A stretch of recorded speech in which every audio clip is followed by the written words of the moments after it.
Assalamualaikum warahmatullahi wabarakatuh. I bid to our subject coordinator, Mr. Mark, and Madam Zariati for guiding us throughout this semester in this SOC subject. My name is Najihah Binti Amran, and I'm the project manager of Jador Group.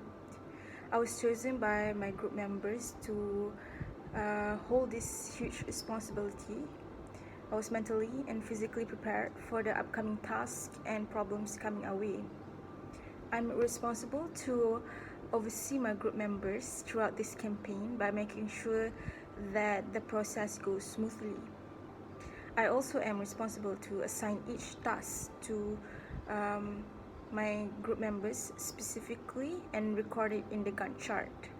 More, I was to lead every group meeting and that were being held regarding matters that needs to be discussed.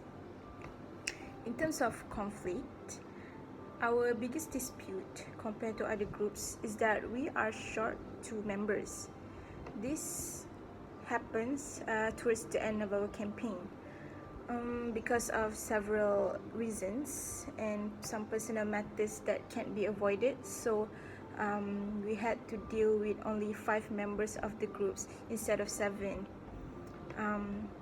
Though these 2 members are holding a very important positions. First of all is our secretary Salamia, and the second person is Elisa. She is the fundraiser of our group. I know these 2 positions are highly important in the success of our campaign, but we welcome the challenge anyway. I had to make a tough decision and come up with a decision to put 2 of our group members to hold 2 positions at the same time. Hamiza, which originally was our social media executive, had to hold the social awareness initiative executive as well, and Izati initially was the treasurer of our group, had to hold the fundraising executive position too. Meanwhile, Umika Sarina originally was the social initiative executive. She had to take over Salamia's role, which is the secretary. We had to work double the effort than anyone else, but Alhamdulillah, everything is handled quite alright now. Other than that, for our small-scale social initiative, we encountered loss of the HIV patients interview video, which we initially wanted to showcase during our large-scale event, which is the Sex Educational Awareness Forum.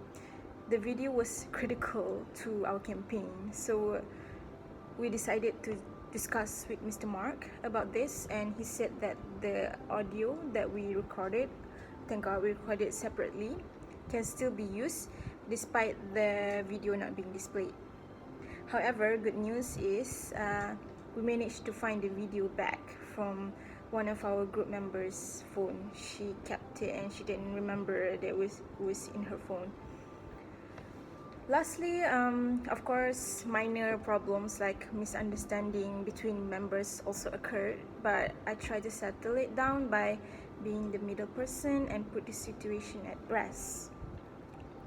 Furthermore, I would say my biggest contribution is dealing with the upper level people, which are the KPMIM's HEP, Puan Mashito, in getting the paperwork done, as well as I contacted a couple of NGOs that we wanted to collab for our sexual educational campaign. Besides, for the legacy project, I also contacted the architect for our fence project, and he agreed to do it if we won the voting, of course, which we didn't. Also, I made an agreement with the HIV patients for the interview date in time. Lastly, if I would do this again as a leader of a group, which I definitely will, I would pay more attention to the littlest details and try to predict any possible problems in the future and be prepared with the solutions to save time during the project. I would also like to be a more stricter leader so that everyone do their job efficiently. I will also attend to my group members in a more dynamic manner. This I mean is that each and everyone I discover as being a leader of a couple of groups before, that everyone have their own personalities. They have their own what do you call that? Their own way of dealing with problems. So I have to approach them in each and every different personalities in order for them to be more comfortable in doing their job. So I think that's all from me, Najihah, the project manager of Jador Group, and thank you so much.